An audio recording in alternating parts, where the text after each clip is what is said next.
This is Ryan Finkelstein, host of Locked On Mets, and on today's show, I was joined by Jordan Grossman for our weekly Friday Farm Report.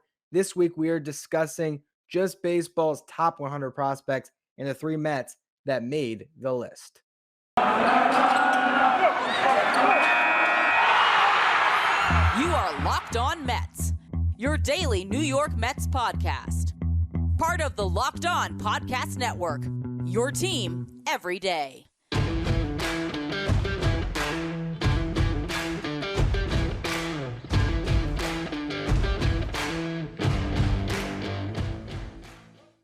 So we have another Friday Farm Report with Jordan Grossman. The minor league seasons are about to come to a close, or all of them have except for Syracuse. The big league season might as well have come to a close as everyone's pretty much tuned out on the New York Mets. So today, what we are going to do is we're going to go through just baseball's top 100 prospect list. My guy Aram Layton, who also hosts Locked On Marlins and Locked On Prospects, he made his top 100 list. I'm actually working for Just Baseball. So it was really a big deal to see this list come out. And he was telling me he had some Mets pretty high. So we want to go through this because there is three Mets in the top 100 and one that was bumped from the list that is pretty shocking. So we're going to start with everyone's favorite prospect right now, Francisco Alvarez. You and me have talked about him a lot, Jordan, so far on our farm reports. I first want to just go through his grades and get your takes. For hit tool, he has a 50-55 grade for raw power, 65-70, game power 50-65, running 45-40, fielding 45-55, and his future value of 60 plus. So what is your overall take on some of those grades there for Francisco Alvarez? I'm definitely in agreement about the power. He's probably a 65.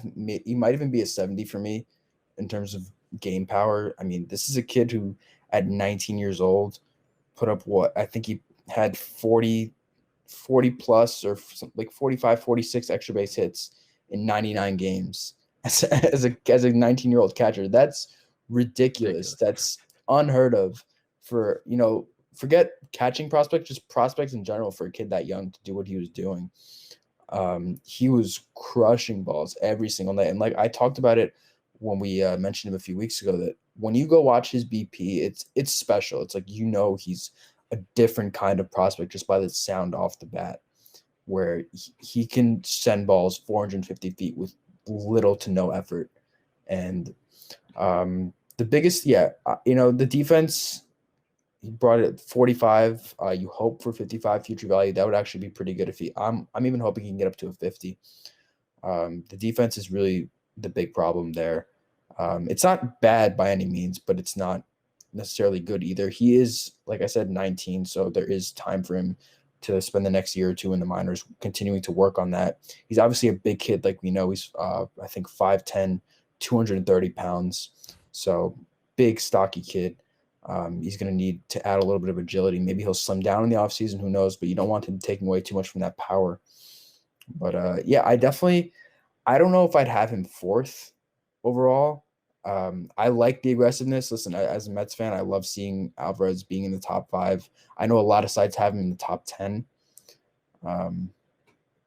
Definitely really good to see. I personally have Julio Rodriguez at number 1. He's my favorite player to watch in the minors overall. And maybe I'd have Riley Green ahead of Alvarez. But besides that, I like the ranking. And I just want to read through his scouting report on him because I think it's going to get Mets fans pretty excited. We'll start with his offense scouting report. It says open stance with preloaded weight shift and back hip, reminiscent of Tyler O'Neill, who's having a pretty monster season with the Cardinals, by the way.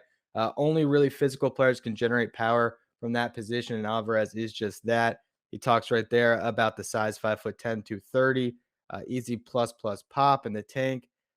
Talks about him at 19 years old and his respectable K rate, talks about his pull side power and says that he will punish hanging breaking balls, catching up to hard stuff up in the middle end thanks to his explosive bat speed. If pitches at the higher level work away, they believe Alvarez will be able to handle that even though he's pull happy right now. Talks about how 40 home runs would not be out of the question for the Mets top prospect at some point in his career, along with palatable K rate. So that combination, and again, we've talked about this as well, of power without the ridiculous amount of strikeouts. I think that's really the key. Can he continue to generate power without striking out, 30% of the time? Can he keep that K rate where it's at now? I think it's definitely possible, and I love hearing the 40 plus home run potential. I think that's very real. I'm a bit worried that he turns into like a Gary Sanchez type of guy, where the strikeouts do become a big issue up in the majors. I know he struck out 89 times in 99 games this season through high A and low A.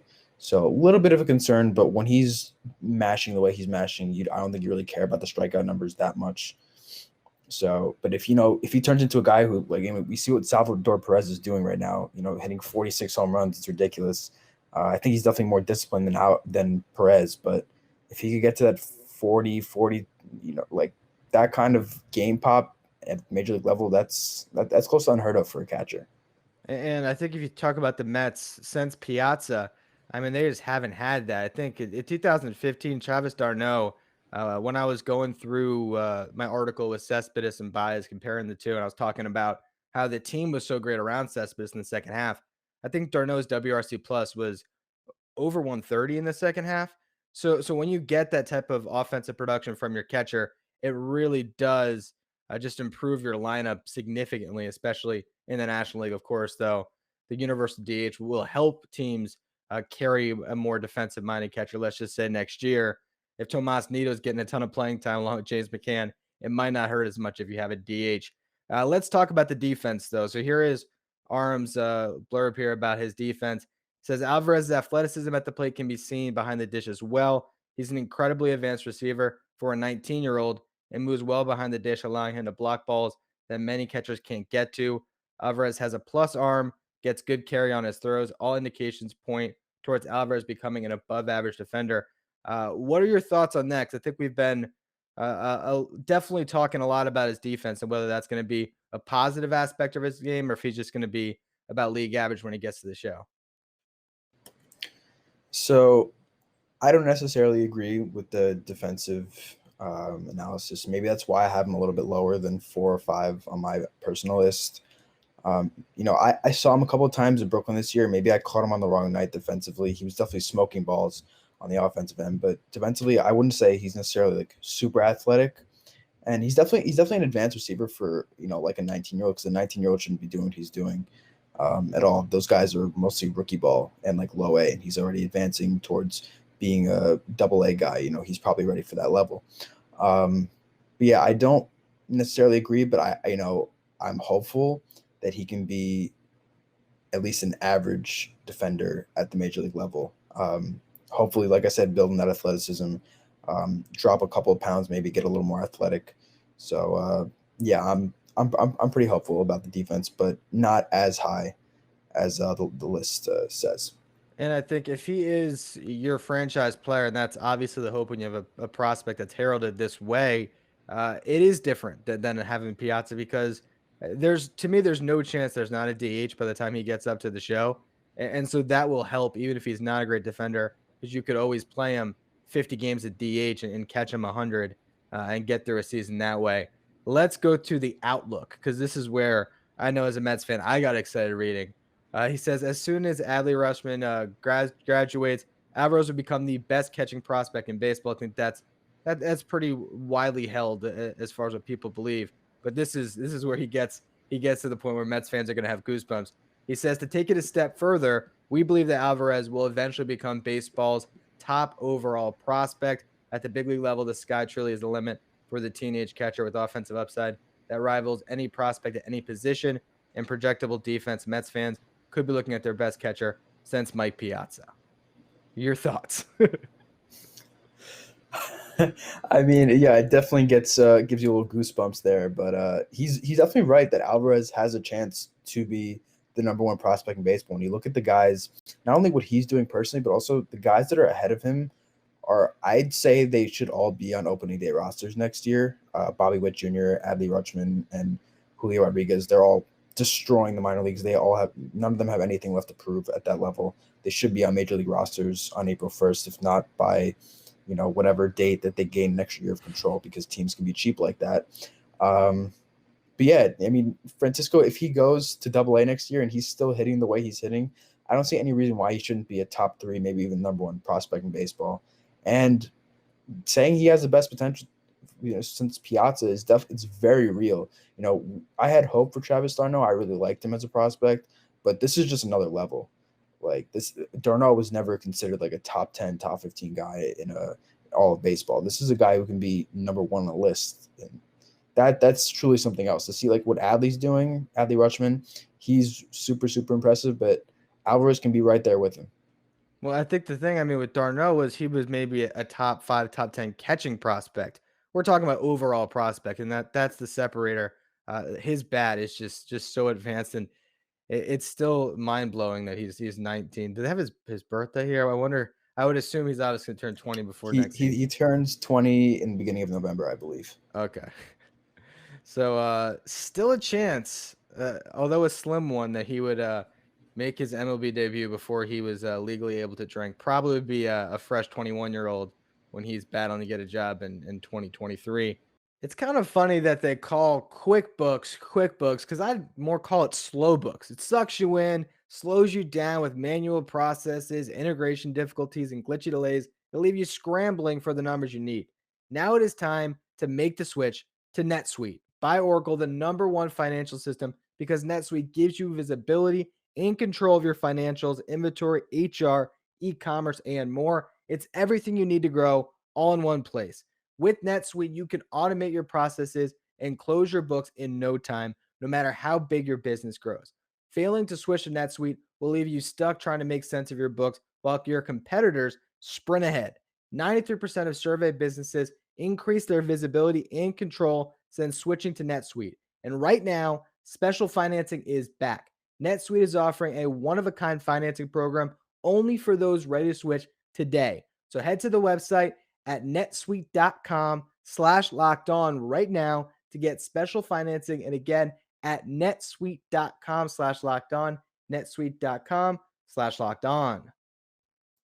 Built Bar is the best tasting protein bar ever. I don't know if you knew this, but Built Bar has so many delicious flavors that there really is something for everyone, whether it's the coconut bar, cherry barcia, raspberry, mint brownie, double chocolate, German chocolate, salted caramel, strawberry, orange, cookies and cream, which is my favorite. If you haven't tried all these flavors, you can get a mixed box where you'll get 2 of each, and you can see which ones you like best. These are protein bars that taste like candy bars. They come covered in 100% chocolate. They're soft, they're easy to chew, and they're healthy.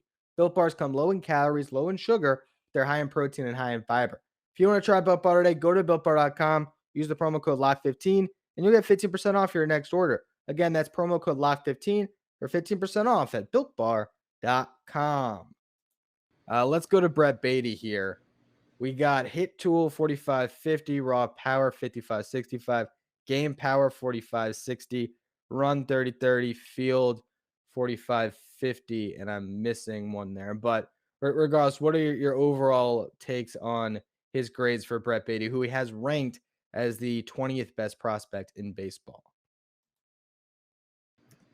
So I'd say I'm a little bit higher on the hit tool and also on the fielding tool, which is not something I expected to say about a year ago. I've really done a 180 on his defense. And like what he did, I know a lot of people saw his early numbers at AA and weren't all that impressed, but over the final 30 games, I think he had close to an 850 OPS with Binghamton before he unfortunately had to sit out due to COVID protocols. Yeah, I was probably had him 5th or 6th in the system before the season started, and now I've got him as a clear number 2, like we talked about a couple weeks ago. And I'm very high on his potential of being an everyday third baseman. As soon as, who knows, if he goes and he crushes AA again next year and he moves through the system quickly, I could see him being up in June, July, next season. It's not all that impossible to envision. So very high on Brett Baty. I like having him in the top 25. I definitely agree with that. A little bit of bias here, but I think he can be really special. And I think a lot of people had doubts about him, and he qualmed a lot of those concerns. Yeah, no, just a great season for all of these guys, really. If you talk about the top hitters in the Mets farm system, and pretty much all of them had great seasons, and that just bodes really well for not only your rankings and this type of stuff, but just for the future of the Mets. I want to go through and kind of skim through his scouting report here. Talks about a very loose and relaxed setup that features a wide base in which he holds a majority of his weight in a coiled back hip. The swing is still a little raw because Baty is inconsistent in regards to his lower half weight transfer, has a tendency to lose power in his lower half when he doesn't load correctly. But with that being said, Baty features both quickness and bat speed, with the latter being close to elite once he's fully developed. Baty's loudest tool is his raw power to all parts of the field, thanks to his immense combination of strength and bat speed. Talks about having opposite field pop, which is unique. His ability to hit homers to left field, even right-handed hitters have trouble reaching. Deploys an approach of a fastball masher as he is aggressive to heaters in all parts of the zone. Pitch recognition advanced for his age. All that good stuff. Swing mechanics hint at untapped upside in his offensive profile. And once he shores them up, his advanced approach and physical tools could blend into a middle of the order run producer at the highest level. I think with all three of these guys we're going to talk about today, it really just comes down to the bat, right? I mean, I think Baty has improved so much defensively this year, maybe more than the other two, but overall, it's the possibility of having three guys that can leave the yard at any time and put runs on the board.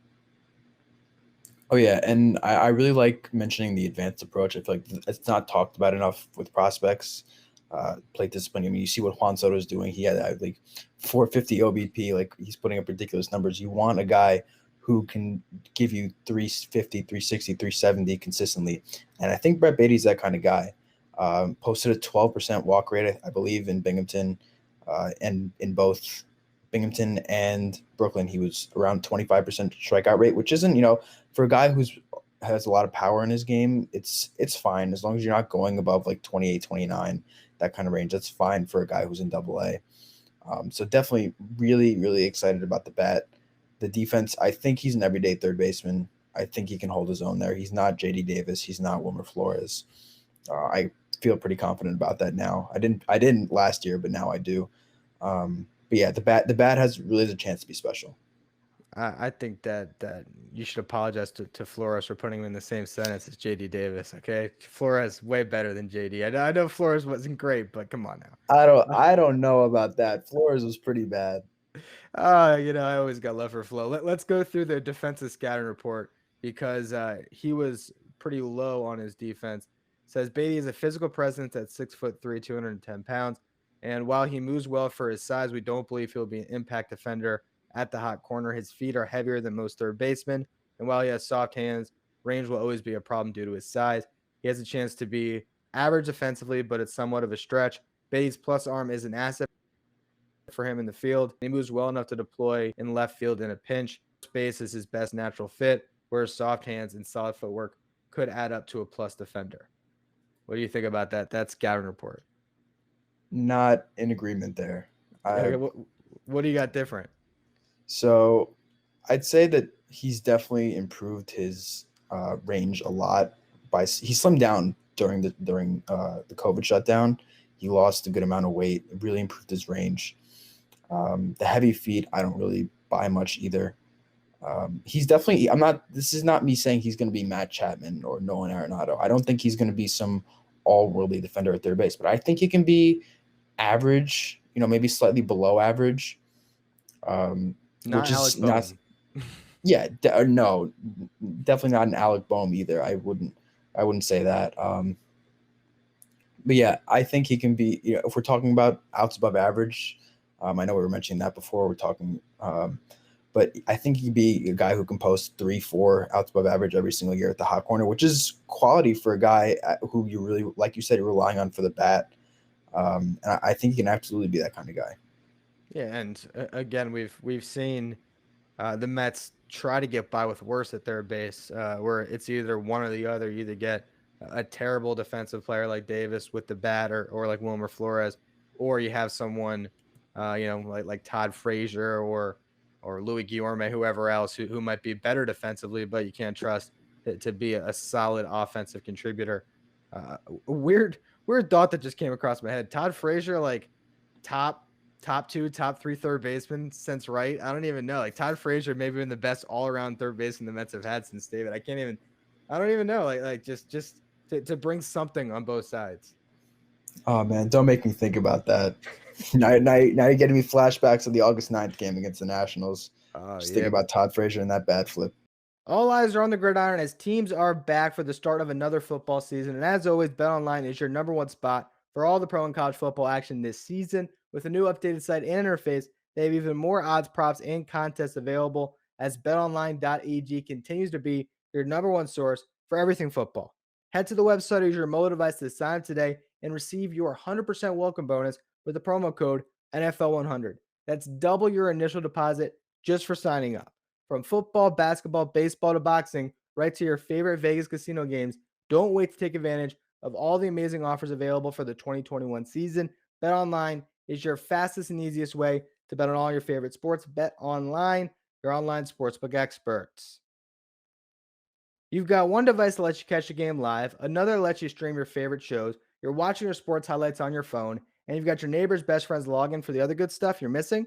Well, I want to tell you about a simple way to get all that entertainment you love without the hassle and a great way to finally get your TV together. It's called DirecTV Stream. It brings your live TV and on-demand favorites together like never before. So you can watch your favorite sports, movies, and shows all in one place. That means no more juggling remotes, no need to buy another device ever again. And the best part, there's no annual contract. So get rid of the clutter and the confusion. Get your TV together with DirecTV Stream. You can learn more at directv.com. That's directv.com. Compatible device required. Content varies by package. Mark Vientos. Let's just start with the ranking. 44 in a top 100 prospect list for Mark Vientos. Where would you have Vientos right now in the Mets farm system? Because this would basically mean that he's the Mets' third best prospect. And I don't think that that's a widely held belief when it comes to the Mets farm system right now. So I'd probably have him 5th or 6th. I'll give you my top 4 that I feel pretty confident about. It had Alvarez number 1, Brett Baty number 2, Ronnie Mauricio number 3, and then Matt Allen number 4. I know Allen's been out the entire year, but I'm still such a big believer in his repertoire, in his how much he wants to be great. The way I heard him speak at spring training, I'm just such a big believer in that guy. So I'm still very confident that he'll be a top 100 guy very quickly when he gets back.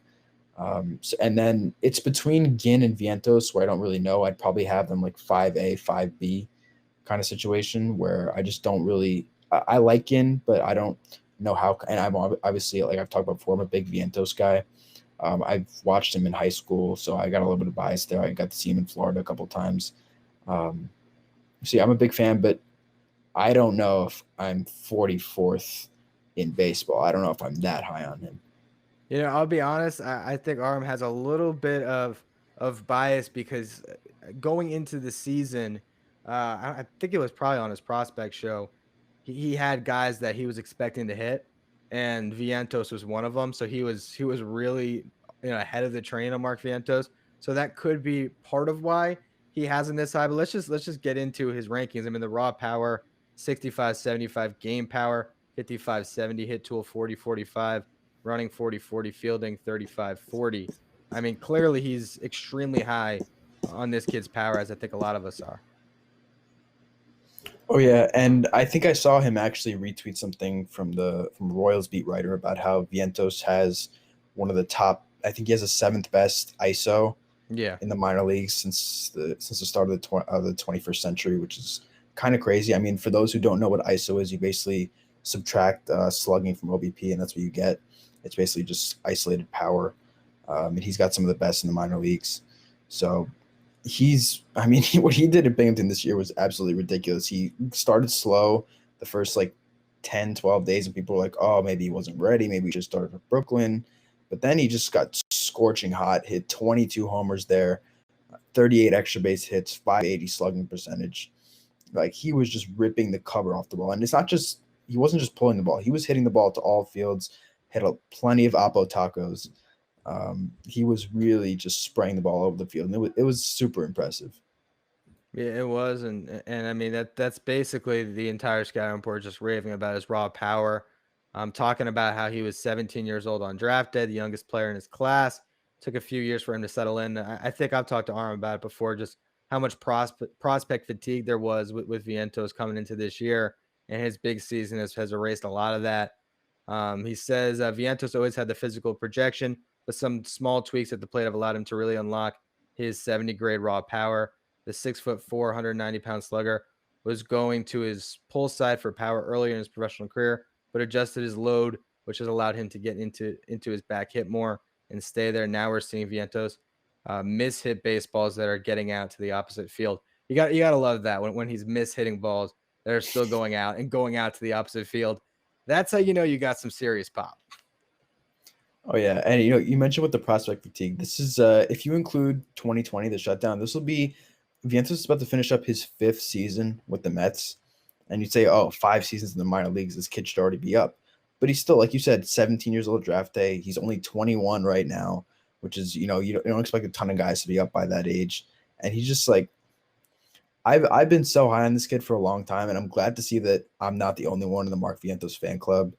I have a lot of respect for anybody who is really high on him, but I think the big reason why I'm not on that level is because of the defense. I mean, I'm sure you'll bring it up in a second, but the defense it's very shaky. He's not a third baseman in my opinion. He's probably a first baseman, DH guy long term. Maybe he can find a home in left field. That's probably the best case scenario, but yeah, like the raw power is really something special. Yeah, well, to get into the defensive scouting report, he says with fellow third base prospect Brett Baty also enjoying a great season. Vientos has gotten reps in left field as well as third base.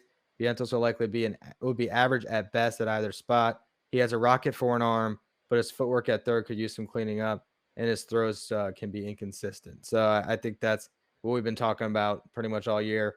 I guess I don't know if we've talked about his arm being strong. That might be one thing that we haven't discussed, but just the fact that he doesn't seem comfortable at either position really at this point. I mean, yeah, I heard all spring that the Mets in the minor league camp, they were working Vientos almost exclusively at first base. They were trying to get him ready for that. Maybe, Brett Baty and Vientos playing together at the same level. They were more confident in Baty's defensive ability, which obviously they were right about. Brett Baty is a better defender. But yeah, it's definitely it's a concern. I mean, I think we mentioned JD Davis before. I think he probably is JD Davis defensively. He just doesn't really have a defensive home. Hopefully with the DH coming in soon, he can spend time there. Maybe like I said before, he can find a home in left field, pull a little bit of Dom Smith magic, become capable out there. But yeah, this is a kid who he needs to work on his defense. That's the number one priority right now because the raw power is just ridiculous. That I feel very confident about will stay with him throughout his major league career. Yeah, and then I mean, at one point with Pete Alonso, we would have been saying the exact same thing, even saying he couldn't hang at first base, and he's done a hell of a job remaking himself. So I do think that with enough work and time put in, you can at least get yourself to average, and maybe for his sake, looking at the roster, could make a lot of sense to take a lot of balls out and left because I think he can outperform guys like Dominic Smith next year. And find a place in the lineup, especially if the Mets don't get a bunch of guys to play the outfield this offseason. So we'll see how that all shakes out. When it comes to the outlook, he says, regardless of which corner he ends up in, Vientos is a bat-first prospect with prolific home run potential. Improved approach and swing mechanics have helped his long-term outlook, but Vientos still remains a boomer-bust corner player with as much offensive upside as anyone, and that is why he is so high on Arm's list. The last prospect we'll touch on really quick is just the exclusion of Ronnie Mauricio in the top 100 altogether. What are your thoughts on that? Because you still seem to be higher on Mauricio than Arm is. Oh yeah, definitely. I think Ronnie Mauricio, if he knew how to take a pitch, he would be a top 20 prospect in baseball.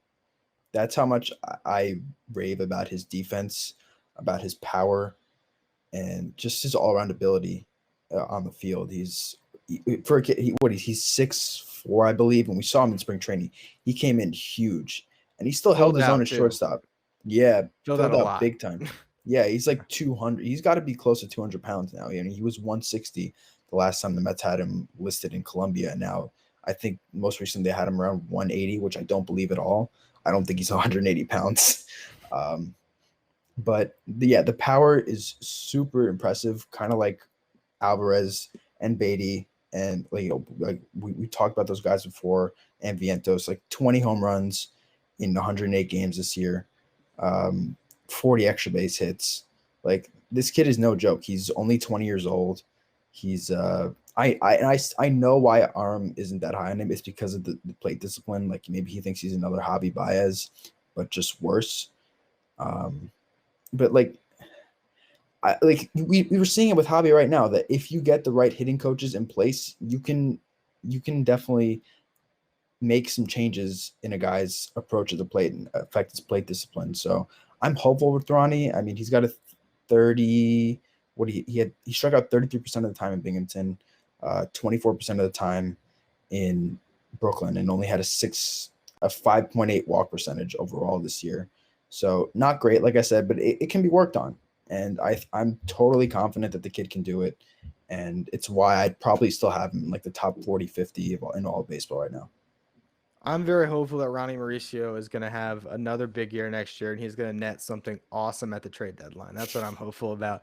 I feel like that could be his future with the Mets is bringing in the next big blockbuster deal. But we'll see what happens. You never know. Absolutely. I mean, if you get a guy like Theo or even Billy Bean come in here and they want to make big changes right away, you could see Vientos, Baty, or Mauricio get traded pretty quickly. I don't think they're going to move Alvarez. I think he's, we talked about it. He could be a number one prospect in baseball. You don't trade that guy for just anyone. He's a guy you trade for like a bona fide superstar. So he's going to stay. But any of those other three guys, I think they could be involved in some sort of trade in the offseason. So just have to wait and see. And sometimes I think we learn from some of the big seasons the Mets had in the shortened year. You would love to get Dominic Smith's trade value back to where it was before this season. So sometimes good to trade a guy a year early instead of a year late. But anyway, that's going to be this week's Farm Report. Why don't you tell everyone where they can find your work? So you can find me on Twitter at MetsFansins02. And you can find me also at Locked On Mets doing the social media work for us over at the network. And lastly, you can find my Facebook page. We are Mets Believers.